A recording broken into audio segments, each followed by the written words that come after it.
Imagina estar en el siglo I. Las noches huelen a aceite de lámpara, los muros de adobe murmuran secretos, y una carta acaba de llegar. Una carta del apóstol Pablo. Todos se reúnen. Se abre el pergamino. Se escucha la voz del lector, donde menciona varias veces pasajes de los santos escritos, en otras palabras, las escrituras hebreas. Y de pronto, menciona una cita de Isaías. Quieres buscarla por ti mismo, pero no hay números, ni capítulos, ni versículos. Solo un extenso mar de letras sin separación.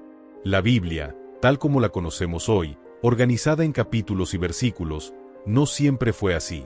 Esta forma de dividirla es una creación mucho más reciente de lo que imaginas. ¿Quién decidió dónde empieza un capítulo? ¿Por qué esa cita tan conocida está justo en el versículo 16 y no en el 15 o el 17? Hoy te contaremos una historia que casi nadie conoce. La historia de cómo el libro más leído del mundo fue partido, ordenado y numerado. Una historia de genios medievales, decisiones prácticas y un intento profundo por acercarnos más al mensaje de Dios. Porque para entender el mensaje eterno, también hay que conocer el mapa que lo organiza. Antes de que existiera cualquier forma de división, las escrituras eran un continuo, textos largos, sin puntuación, sin espacios entre palabras, y mucho menos capítulos o versículos. Los manuscritos antiguos, como los rollos del Mar Muerto, muestran páginas saturadas de texto, escritas de forma compacta. Leer era más un arte que una acción cotidiana. Para entender lo monumental de esta realidad, hay que imaginar la Biblia como un solo rollo, o varios, que juntos formaban una biblioteca completa. El libro de Isaías, por ejemplo, podía ocupar un rollo entero de pergamino, que desenrollado medía decenas de metros. Buscar una cita específica era una tarea titánica, reservada para los más expertos. Las congregaciones cristianas del primer siglo dependían completamente de la memoria. Los lectores solían memorizar largas secciones de las escrituras para citarlas.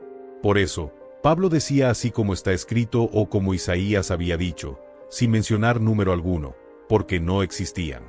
Además, en esa época, los textos eran escritos en mayúsculas continuas, lo que hoy se conoce como scriptio continua, dificultando aún más la lectura. El lector debía tener una familiaridad impresionante con el texto para poder interpretarlo correctamente.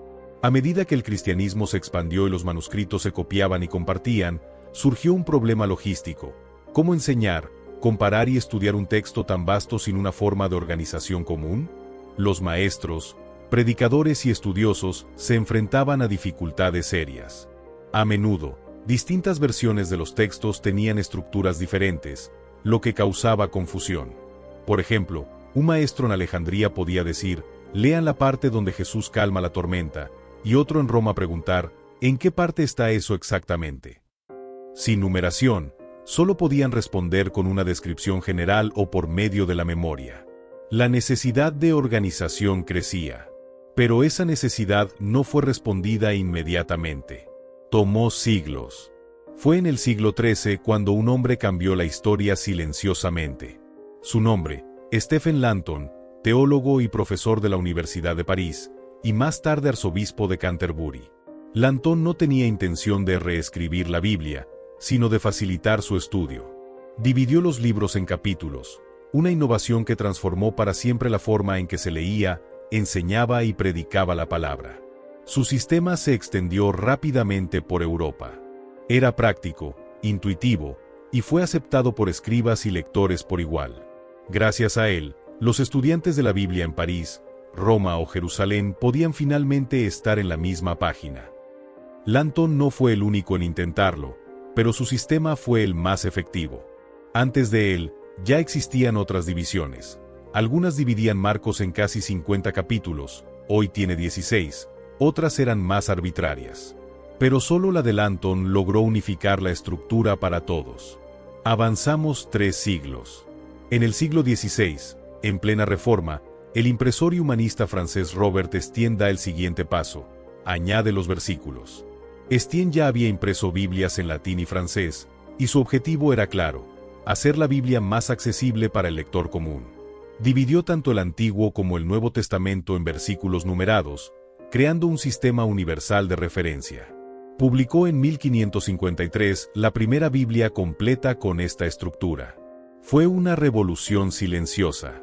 Aunque algunos lo criticaron por fragmentar los textos, la mayoría adoptó su formato de inmediato. Lo práctico venció a lo purista. Curiosamente, se dice que Estienne dividió algunos versículos mientras viajaba a caballo entre Lyon y París. ¿Te imaginas? Partiendo la palabra de Dios entre sacudidas y polvareda. Es importante decirlo, ni Lanton ni Estienne fueron inspirados por Dios para dividir los textos. Sin embargo, su trabajo ha sido una herramienta invaluable para generaciones. Gracias a su esfuerzo, hoy puedes abrir tu Biblia y decir, voy a leer Juan 3:16, y cualquier persona en el mundo sabrá a qué parte te refieres. Este sistema permite el estudio, la memorización y la enseñanza de forma ordenada. Nos ayuda a navegar las Escrituras con claridad. Pero también tiene un riesgo, leer la Biblia como si fueran frases sueltas, sin contexto. La palabra de Dios no es un conjunto de tweets divinos. Es una historia, un mensaje, un río que fluye desde el Génesis hasta el Apocalipsis. Cada capítulo y versículo es solo una parte del gran cuadro. Leer solo una parte puede dar una idea equivocada. Por eso, siempre es mejor leer más allá del versículo. Buscar el contexto. Entender el propósito. Porque Dios no nos dio versículos, nos dio historias que cambian vidas. Los números cambiaron la forma en que leemos la Biblia. Facilitó el estudio, pero también trajo un peligro, leer fuera de contexto. Muchas personas hoy buscan versículos motivacionales como si fueran galletas de la suerte. Pero el mensaje real vive en el contexto. Un versículo fuera de su historia puede decir lo contrario de lo que Dios quiso transmitir. Es como escuchar solo una frase de una canción y pensar que entendiste la música. Saber qué capítulos y versículos fueron añadidos siglos después nos invita a leer con más profundidad. Aquí algunas recomendaciones para jóvenes que quieren entender mejor la Biblia. Lee capítulos completos antes de enfocarte en un solo versículo. Descubrirás matices y conexiones que te cambiarán la perspectiva. Haz preguntas al texto. ¿Quién está hablando? ¿A quién se dirige? ¿Qué está pasando antes y después? Usa varias traducciones. Algunas dividen el texto de forma distinta o aclaran frases que en otras versiones parecen más técnicas. No leas con prisa. La Biblia no es un libro para correr, es un camino para recorrer. Usa herramientas modernas. Aplicaciones, planes de lectura, videos y hasta podcast pueden ayudarte a entender mejor lo que estás leyendo. Si alguna vez te has sentido desconectado de la Biblia, tal vez es porque la lees como lista de frases y no como la gran historia que es. Te invito a leer un evangelio entero como si fuera una novela. No busques versículos. Sumérgete. Vive la historia. Piensa cómo pensó el autor. Siente lo que sintió el pueblo. Jesús no hablaba en números. Hablaba con relatos, con preguntas, con silencios. Volver a leer la Biblia, así es volver a conectarse con su corazón. No importa cuán organizada esté la Biblia. Si no la abrimos con el corazón abierto, ningún sistema será suficiente. Leer la Biblia no es solo una actividad espiritual. Es una conversación con Dios. Es como recibir una carta, no del apóstol Pablo, sino directamente del Creador. Y aunque ahora los capítulos y versículos nos faciliten encontrar las palabras, lo importante es que esas palabras nos encuentren a nosotros. Así que la próxima vez que leas Juan 3:16 o Salmo 23:1, recuerda, esos números fueron puestos por hombres. Pero el mensaje es eterno. Cierre, voz en off reflexiva, emocional. La Biblia es más que un libro. Es una brújula, una lámpara, un espejo. Y ahora que sabes cómo fue dividida, puedes entenderla aún mejor. Explora, pregunta, escucha. Los capítulos y versículos son herramientas, como los números de casa. Pero la casa es lo que importa. La Biblia no es una base de datos celestial. Es una carta de amor eterno. Escrita para ti, no para que la fragmentes, sino para que la vivas. Y sobre todo, Deja que cada capítulo y cada versículo te apunten hacia lo más importante, el amor de un Dios que todavía tiene mucho que decir. Los hombres pusieron los números. Dios puso la voz.